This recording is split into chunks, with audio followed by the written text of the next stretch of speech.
Kadang saya mengambil langkah tanpa melihat program ada dalam kegiatan, tapi ini menjadi suatu masukan bagi kami. Ya, menjadi social control ya. Iya, social control, dan kami tidak mungkin saja kami tidak kita harapkan masyarakat harus terlibat.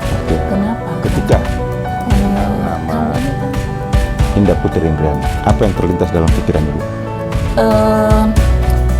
Saya terus terang mendekatkan akses selama saya berkiprah.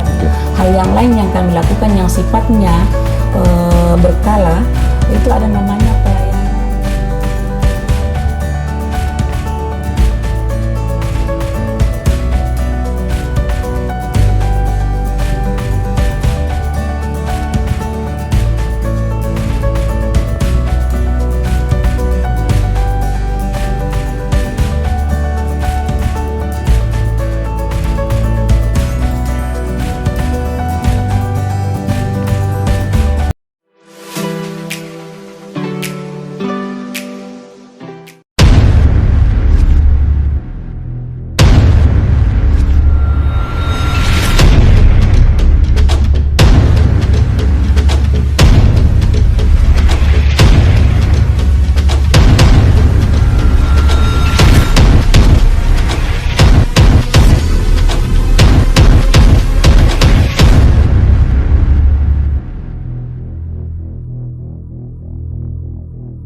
Assalamualaikum warahmatullahi wabarakatuh.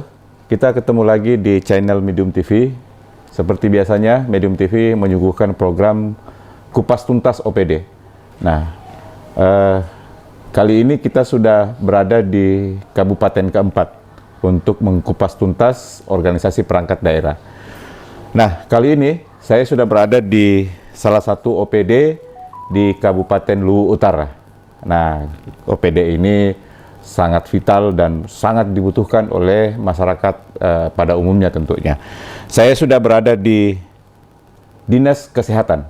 Nah, Dinas Kesehatan ini dipimpin oleh Dr. Gigi Haja Marhani Katma Mars.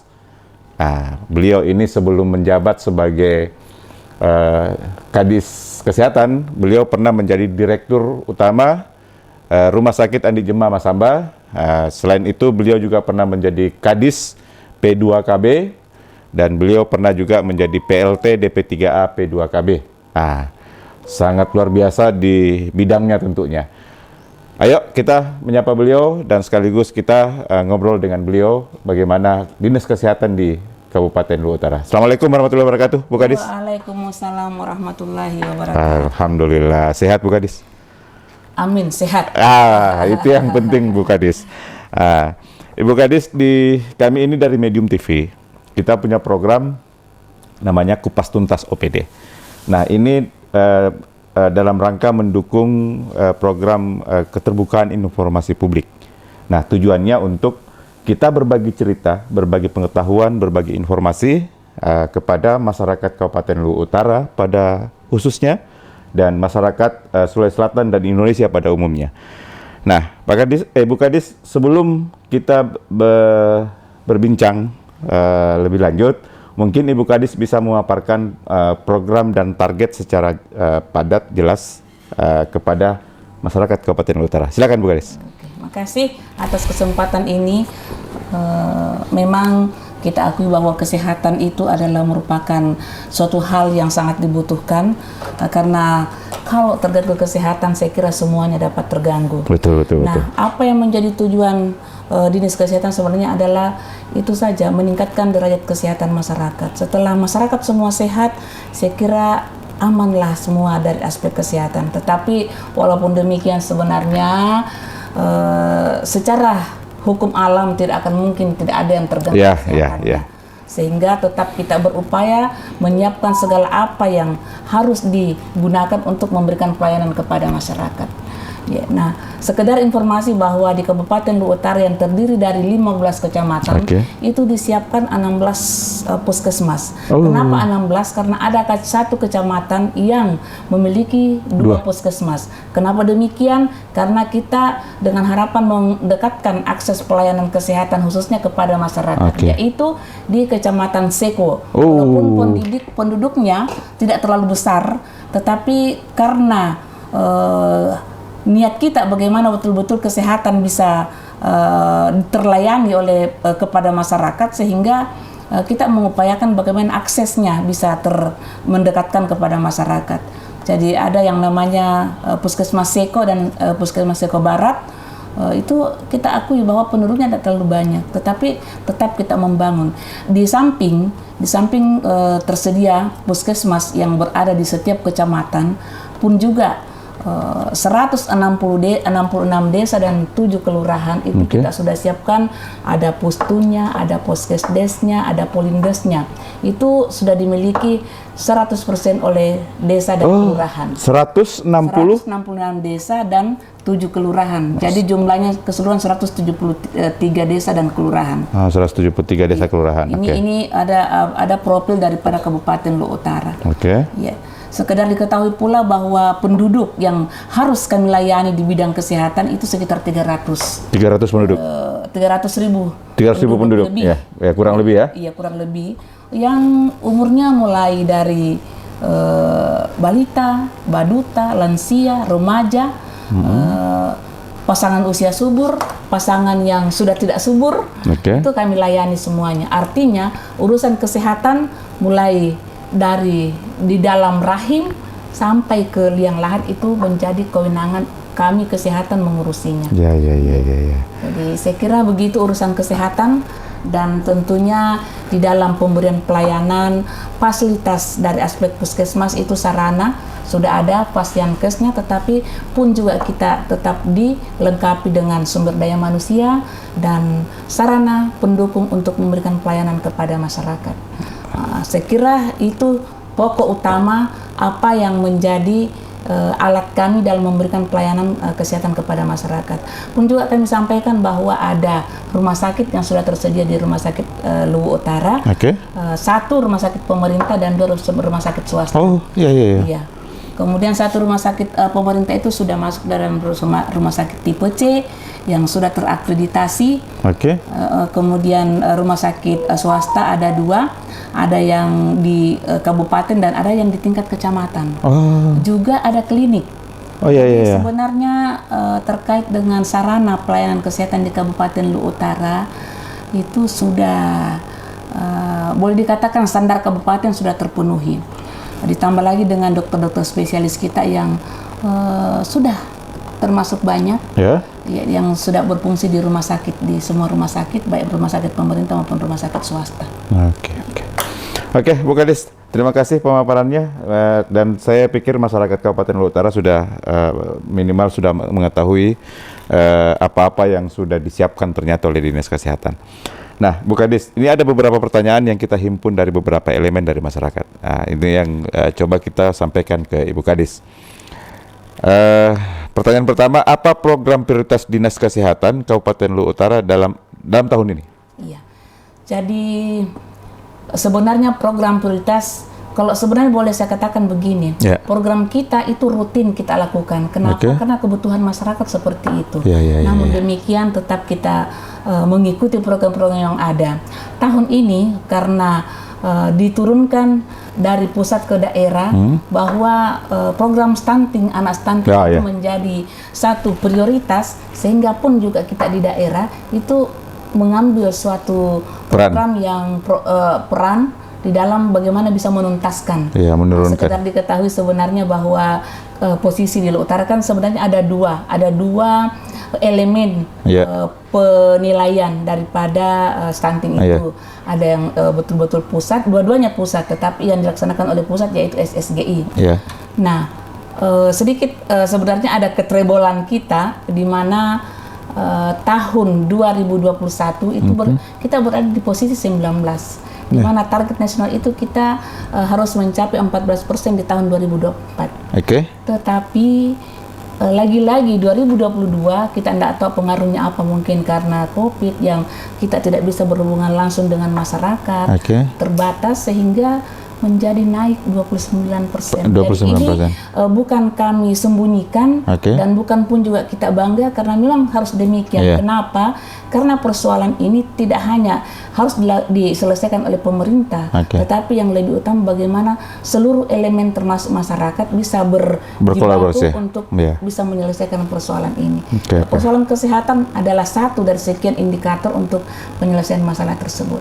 Penyelesaian lingkungan, kemudian pola asuh, dan peran dari masyarakat itu sendiri, bagaimana anak yang dilahirkan itu betul-betul sehat fisik dan sehat equi. Iya. Jadi memang diurus dari rahim ya, Bu ya? Iya. Wah, iya. Jadi kita itu mulai dari rahim sudah dipikirkan, dia harus keluar sehat, apa segala macam ya, Bu ya?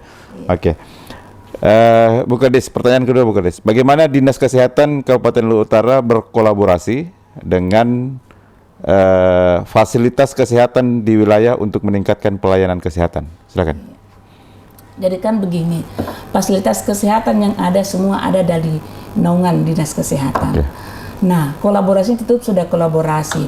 Hanya yang kita lakukan adalah bagaimana menuntun, bagaimana memberi petunjuk, bagaimana memberi bimbingan kepada semua teman-teman yang bekerja di lapangan, sehingga satu kesatuan yang menjadi tujuan kita itu bisa tercapai.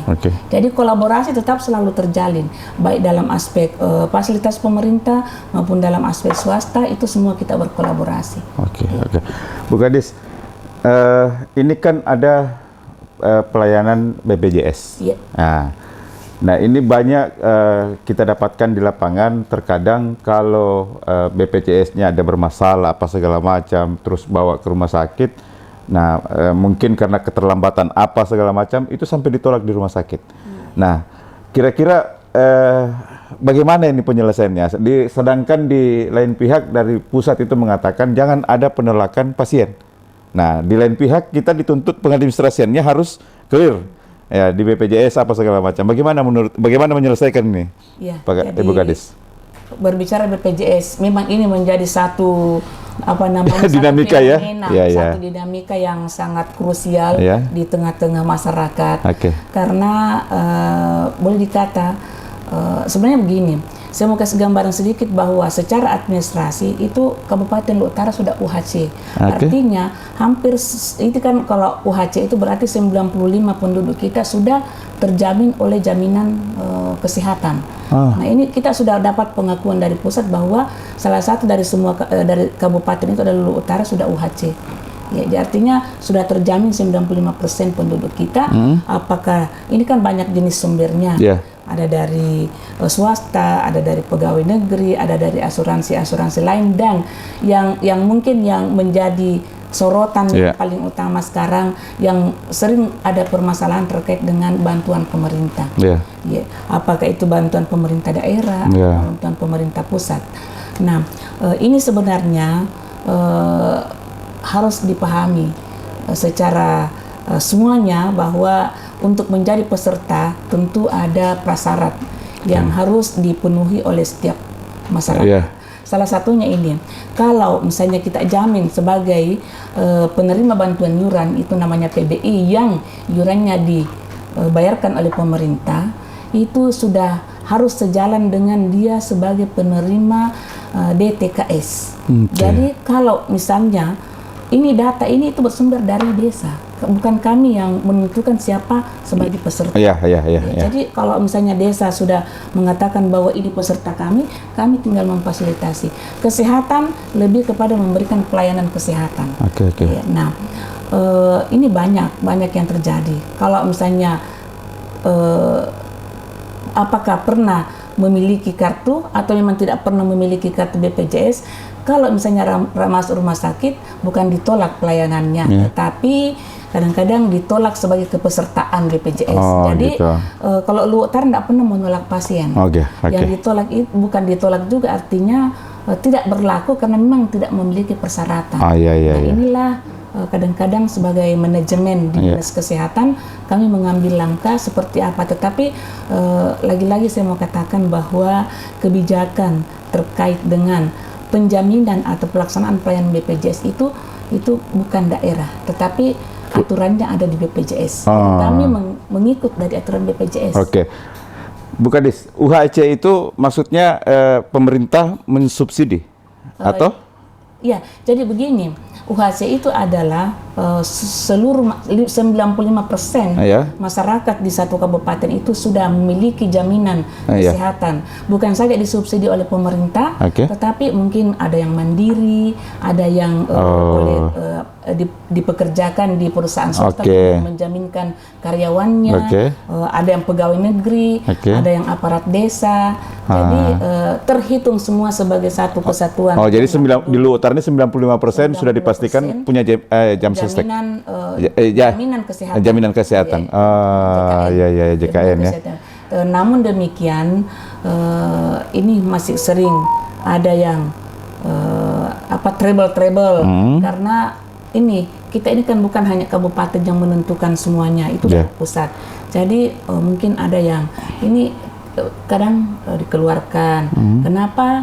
Persyaratannya sudah tidak terpenuhi lagi. Ini kan namanya, apalagi kalau dijamin pemerintah itu, ini kan dikatakan bahwa memang harus dijamin dengan apa? Mungkin karena kondisi sosial, ekonomi. Tetapi kan ekonomi dan sosial masyarakat bisa berubah-ubah. Sehingga hari ini mungkin dapat dijamin, kedepannya tidak lagi karena ekonominya atau sosialnya sudah membaik. Jadi updating data itu selalu dilakukan.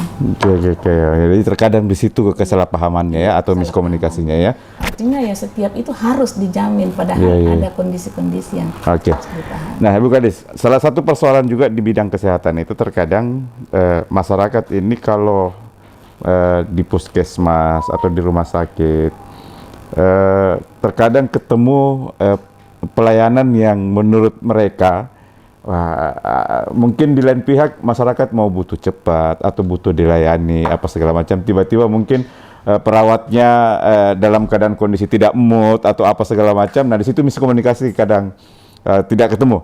Nah, bagaimana menyelesaikan kasus-kasus seperti ini, Bu Kadis? Jadi sering saya katakan di kalangan teman-teman pemberi pelayanan langsung bahwa saya jarang didatangi oleh keluhan masyarakat atau masyarakat yang mengeluh kepada saya bahwa itu petugas tak salah suntik, itu petugas tak salah infus. Yang datang itu kenapa perawat tak tidak ramah dan sebagainya dan sebagainya. Itu keluhan masyarakat yang sering terjadi. Nah, tentunya ini kami tidak diam saja bahwa petugas kami ya memang sudah seperti itu. Enggak, kami melakukan upaya-upaya, melakukan sosialisasi, memberikan motivasi, memberikan pengarahan kepada semua teman-teman yang ada di lapangan bahwa etika pelayanan menjadi hal yang mutlak harus dimiliki oleh setiap pemberi layanan.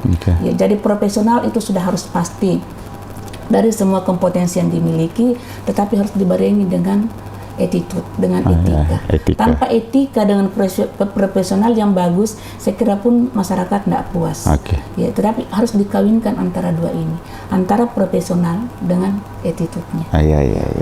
Jadi memang ini menjadi konsen juga, Bu Kadis. Sangat konsen. Jadi kadang-kadang saya mengambil langkah tanpa melihat program ada dalam kegiatan, tetapi ini sangat penting. Itu ini kan hanya kita memberikan petunjuk, memberikan informasi, memberikan edukasi, sosialisasi, suruh kumpul petugasnya, saya berikan arahan bagaimana membangun etika yang sesungguhnya sebagai seorang perawat. Apalagi di tengah zaman IT sekarang yang gampang sekali langsung diviralkan ya, Bu ya. Jadi bukan kita takut, tetapi menjadi satu masukan bagi kami. Menjadi social control ya. Social control, dan kami tidak mungkin saja kami tidak membalas tidak apa dari media yang dituliskan, tapi kami mengambil tindakan aksi. Artinya apa yang menjadi keluhan masyarakat, apa ya solusinya? Saya kira ada pepatah, tidak ada gembok yang tidak ada kuncinya. Sepakat. Tidak ada persoalan yang tidak ada solusinya. Oke, Bu Kadis, pertanyaan selanjutnya, bagaimana Dinas Kesehatan Kabupaten Luhut Utara melibatkan masyarakat dalam upaya pencegahan penyakit menular? Sangat kita harapkan masyarakat harus terlibat. Kenapa? Karena kami ini kan sifatnya sebenarnya siapnya di kita itu baik promotif, preventif, kuratif. Tetapi kita berharap di tingkat dasar di puskesmas itu dua fungsi saja ini yang berjalan. Promotif, promotif dan preventif. Nah, disinilah kami bagaimana bisa memberikan edukasi kepada masyarakat untuk secara bersama-sama. Kalau misalnya ada penyakit yang sifatnya apalagi yang menular, bagaimana bisa mencegahnya untuk tidak menular kepada yang lainnya. Nah, tentunya ini apa yang dilakukan itu promotif, preventif. Oh iya. Oke, Bu Kadis, ada pertanyaan yang mungkin sedikit keluar dari tugas-tugas Ibu Kadis. Ketika mendengar nama Indah Putri Indriani, apa yang terlintas dalam pikiran Ibu? Saya terus terang saya katakan bahwa selama saya berkiprah sebagai aparat dan dia sebagai pemimpin, saya termasuk yang sangat mengagumi kepemimpinannya, manajemennya dan semua arahan-arahannya. Karena saya melihat dia bahwa kenapa dia semua tahu dari semua lingkup pelayanan yang begitu banyak kebutuhan masyarakat, tetapi setiap permasalahan kesehatan, non kesehatan itu langsung dia pahami. Jadi artinya begini, kalau dikatakan bahwa kalau sebut nama Indah Putri Indriani, saya langsung ingat orang yang cerdas. Cerdas. Iya. Oke, kita kembali ke tugasnya, Bu Kadis. Apa rencana Dinas Kesehatan Kabupaten Luwu Utara untuk meningkatkan aksesibilitas pelayanan kesehatan di daerah terpencil? Oh iya. Itu tadi saya sudah gambarkan dari awal. Salah satu langkah yaitu di daerah terpencil ini SEKO dengan membuat 2 puskesmas dalam 1 kecamatan. Saya kira itu satu langkah bagaimana bisa mendekatkan akses layanan masyarakat. Hal yang lain yang kami lakukan yang sifatnya berkala itu ada namanya pelayanan daerah terpencil. Jadi kami mengunjungi masyarakat. Itu tidak lagi ke puskesmas, tetapi kami langsung ke desa. Di mana desa itu yang kami memang lihat bahwa memang sangat membutuhkan layanan, itu kami datang. Yang datang siapa? Pemberi layanan, termasuk dokter spesialis kami bawa. Dan pada saat itu kami memberikan pelayanan di sana, yang memang kami bisa lakukan di lapangan. Sekedar saya mau sampaikan sebenarnya bahwa tahun ini kami sudah rencana, karena memang program itu tetap jalan terus, kami rencana modelnya atau sistemnya kami rubah. Jadi kemarin itu kami langsung ke rumah masyarakat. Nah, kami berpikir mungkin ini masyarakat tidak ngeluh, tapi kami pikirnya siapa tahu ini menjadi beban masyarakat. Jadi kami ingin men-setting kegiatan ini. Kami datang dengan membawa tenda. Kami harus bertenda di lapangan, kemudian kita mengunjungi masyarakat untuk memberikan pelayanan di siang hari ini. Oke. Pertanyaan selanjutnya, Bu Kadis. Bagaimana Dinas Kesehatan Kabupaten Luwu Utara berperan dalam penanggulangan penyakit endemik seperti malaria atau demam berdarah? Saya kira itu menjadi tugas dan fungsi kesehatan terkait dengan bagaimana melakukan malaria ini kan sebenarnya programnya sudah bagaimana untuk dibasmi sudah tidak ada. Namun demikian memang kalau istilahnya apalagi itu kalau eliminasi ya sudah dieliminasi. Malaria kalau itu sudah saya lihatnya sudah hampir di Luwu Utara, walaupun memang masih ada kasus-kasus. Tapi sangat sudah minim sekali ya. Sudah minim, tidak sama di daerah-daerah tertentu yang menjadi wabah kalau. Nah itu malaria jadi sudah masuk Luwu Utara salah satu daerah yang masuk akan tereliminasi terkait dengan malaria. Nah terkait dengan DBD, karena ini DBD sebenarnya itu juga penyakit musim. Penyakit musim itu ya Bu ya? Artinya begini, penyebabnya bukan musim bahwa dia datang kemudian terjadi kemudian datang. Jadi dia penyebabnya kadangkala karena ini kan penyebabnya nyamuk.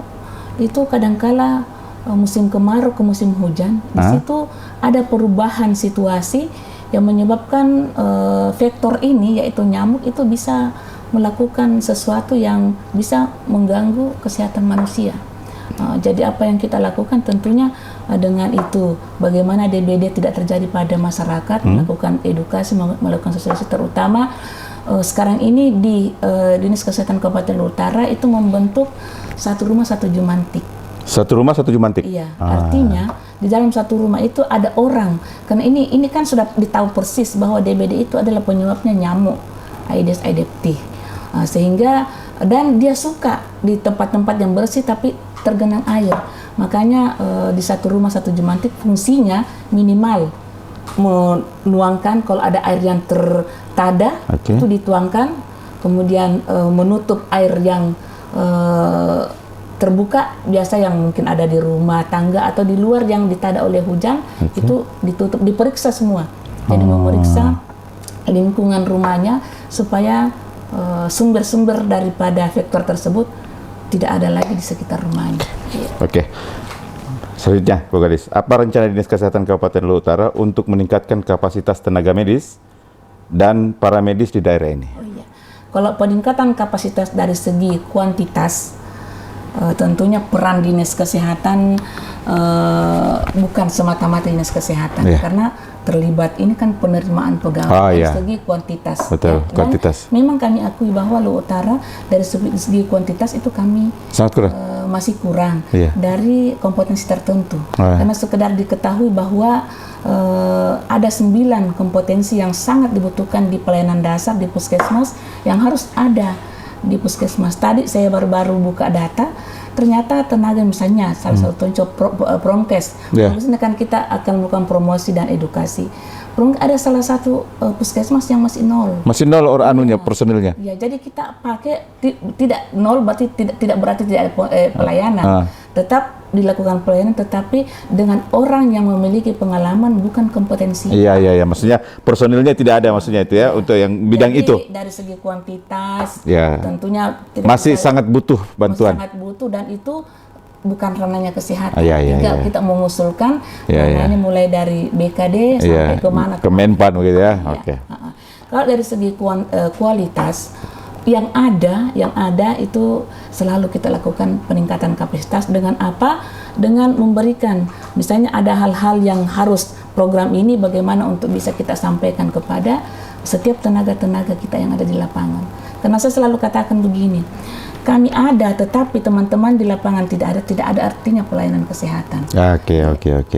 Jadi kita harus ada bersama-sama, pengambil kebijakan ada, pelaksana layanan ada, baru bisa berkolaborasi dengan bagus.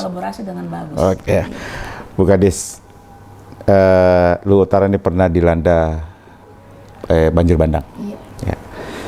Apa konsen dan fokus Dinas Kesehatan pasca banjir bandang ini? Ya, jadi begini, kesehatan setiap ada bencana itu kami selalu hadir dalam memberikan apa-apa itu pasti pelayanan kesehatan.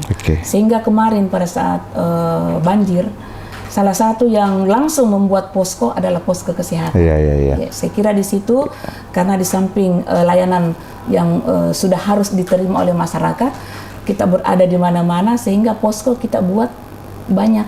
Iya. Itu pada saat itu. Nah, pasca banjir ini tentunya sejalan dengan rehabilitasi semua. Pemulihan. Fasilitas pemulihan, termasuk sebenarnya pemulihan sarana kesehatan karena kemarin ada yang terdampak. Nah, sekarang kita mulai dengan kondisi tidak lagi bahwa pasca banjir itu menjadi utama, tetapi sepanjang semua masyarakat membutuhkan layanan kesehatan, kami pasti hadir di sana. Bu Gadis, apa yang ada dalam pikiran Ibu ketika mendengar nama Ahmad Fauzi? Terus terang, saya mengatakan begini, baru sekarang saya paham bahwa begitu pentingnya ternyata perwakilan yang ada di tingkat pusat kebijakan di sana. Kita melihatnya secara nyata. Kita kan kemarin dilanda banjir di mana-mana. Jika seandainya tidak ada perwakilan kita yang ada di pusat, mungkin sampai hari ini Luhut Utara masih terkoyak-koyak. Karena begitu terkoyaknya kemarin pada saat kita kena musibah. Tetapi dengan saya boleh katakan disulap ini barang. Semua jalanan sudah bagus. Artinya apa manfaat seorang wakil, seorang Ahmad Fauzi yang ada di pusat sana itu luar biasa. Luar biasa. Sangat membantu. Di pelosok-pelosok itu kita sudah dapat akses jalan yang sudah di apa namanya di tembok di sama Iya, di beton, di beton. Ya, Iya, di iya. beton. Iya. Oh, alhamdulillah. Dan itu terjadinya karena boleh saya katakan bahwa dari dia. Iya. Fasilitasi dari dia. Dan teman-teman para medis juga di bawah ini terbantu dengan sarana itu kan? Sangat terbantu. Iya. Artinya jalannya bagus, mereka kan tidak mungkin tinggal semua di puskesmas. Betul. Itu dia tinggal di desa-desa di mana-mana. Dia mau berangkat kerja itu sudah nyaman dengan tidak lagi becek-becek dia sampai ke kantor, tapi dengan jalanan yang sudah mulus. Jadi satu yang paling terbantu. Kemudian jembatan-jembatan yang sudah diperbaiki, terutama ada yang putus, masyarakat, petugas itu dengan enak bisa menerima layanan. Oke. Bu Kadis, terakhir. Apa yang akan disampaikan kepada seluruh ASN yang ada di ruang lingkup Dinas Kesehatan, dan apa yang diharapkan kerjasama lintas OPD, dan terakhir pesan dan kepada masyarakat Kabupaten Lombok Utara di bidang Ibu, silakan. Makasih. Jadi begini, tentunya saya berharap semua teman-teman Korps Kesehatan yang ada di lingkup kesehatan, pertama mari kita jaga Korps Kesehatan kita. Dengan kekuatan yang kita miliki, otomatis kita bisa memberikan pelayanan kesehatan yang terbaik kepada masyarakat. Apa yang kita harapkan derajat kesehatan masyarakat dapat kita ciptakan bila mana Korps Kesehatan bersatu. Dan saya kira salah satu yang memiliki tenaga yang banyak adalah di bidang kesehatan.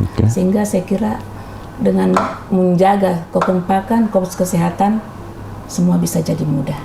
Ya. Untuk OPD? Dan kepada masyarakat tentunya kita berharap, mari secara bersama-sama menjaga kesehatan kita.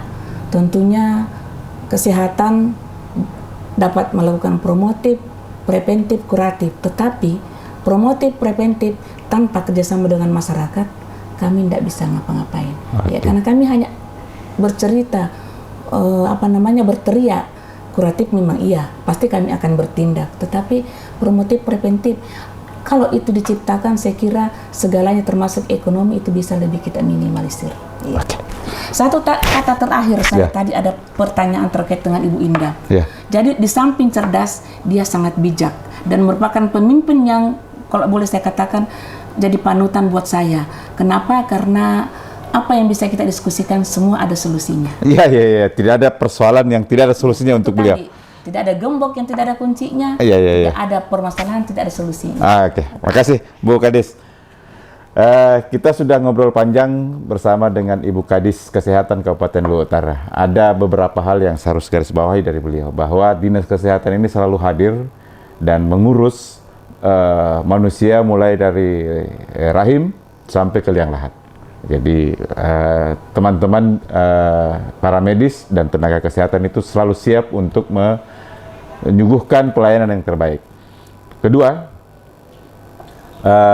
sehebat apapun teman-teman di Dinas Kesehatan, sehebat apapun ini, sejago apapun dokter-dokter yang ada di Dinas Kesehatan ini, tapi kalau tanpa support dan bantuan masyarakat juga, kerjasama yang bagus, tidak ada apa-apanya menurut beliau. Jadi diharapkan bahwa kesadaran kita masing-masing, anjuran, keinginan pemerintah masalah di kesehatan mungkin bisa diperhatikan oleh masyarakat Kabupaten Lombok Utara. Terima kasih, kita akan ketemu dengan OPD yang berbeda dan waktu yang berbeda. Assalamualaikum warahmatullahi wabarakatuh.